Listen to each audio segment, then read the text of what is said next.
Thanks for coming, everyone. This actually feels a little bit like I'm talking to you through radio, and I'm FDR. I'm trying to announce, the beginning of the war. Maybe we can change actually the microphone because it sounds like a bad audio book. You're listening to, so it's not really a comedian as Dan was suggesting. Can you use that?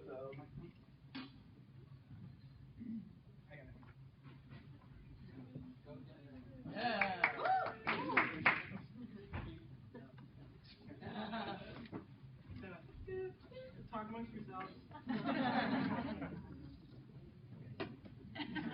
It takes three. Wait. She has a joke now. So I'm trying to outsource my jokes because I'm not really a comedian. I'm doing this for the first time, so this is sort of an experiment for me. So let me tell you maybe a story if I don't unplug the cable. And then if you don't like that, I'm just going to step up as I was suggested earlier when I joined the team. So this is a story of a barber and a boy. So the barber has a shop where he cuts everybody's hair every day, and he has this kid. And one time his client, he comes in and the barber shop says, "Look, I have this stupid kid. This kid, let me show you why he's a stupid kid." So he goes up to the kid and he shows, "Look, here's $1 or here's a quarter. Which one do you choose?" And so the kid goes and says, "I'm going to take the quarter." And then the barber says, "Look, this boy is so stupid." And then, the client is wondering why is the kid taking the quarter? And then later when he walks out of the store, he sees the boy, and when he sees the boy, he asks the boy, "Why did you take the quarter?" And then the boy says, "Once I take the $1, the game is over."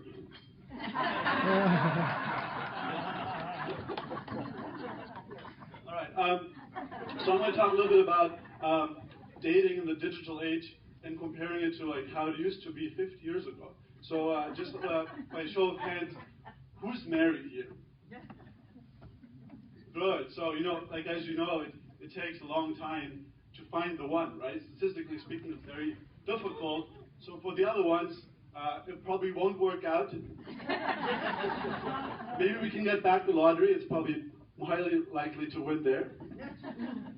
So my friend, he recently got engaged, which to me seems like very far off because I've barely dated a girl for a few years, and so I was wondering, this whole sort of concept of marriage, it's quite outdated, where you accept between two parties to say, "I'm going to marry that person for the rest of my life. I have a sweater. I don't even know how long I'm going to keep my sweater." And so dating in the digital age is really different because millennials are sort of afraid to commit. And so what that means is when you're trying to date someone or just have someone to come here with me today, for example, I was trying to invite people and they said, maybe I'll come, I'll let you know later. You don't really get any commitments because people want to keep out all their options as long as they can. And so then the problem is, you have all these people and they're they're not willing to commit. And so then it leads sort of to bad outcomes. So let me ask you guys, when you're dating someone, let's imagine you're not married anymore. I really have to take my time. I'm a little bit nervous here, I guess. Intimidated by white people, yeah. Yeah.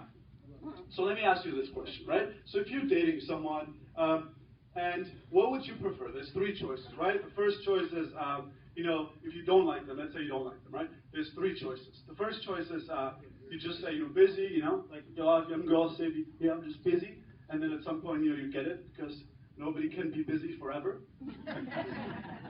The second choice is they just ignore you, right? And then the third thing is they just tell you outright that they're not interested. So who's for the first choice?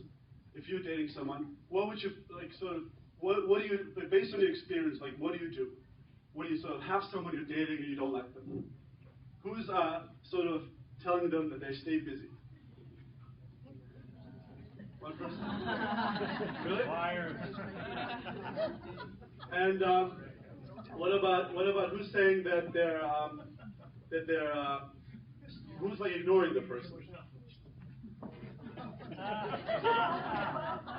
Really, I really doubt. So the rest of the people actually tell outright that you're not interested. Yeah. Wow. Profile. Wow. Okay. So my joke doesn't really work here because you're too honest. You know? my joke only works if you had said that. Tell it anyway. We've been married for 44 years. Well, no. Now I was going to ask you, and what would you like to have? Like, what would you like to sort of have as a possible good outcome, right? And then most people they say they would rather have someone tell them right away that it doesn't work out. Yeah. So that's it. Thanks.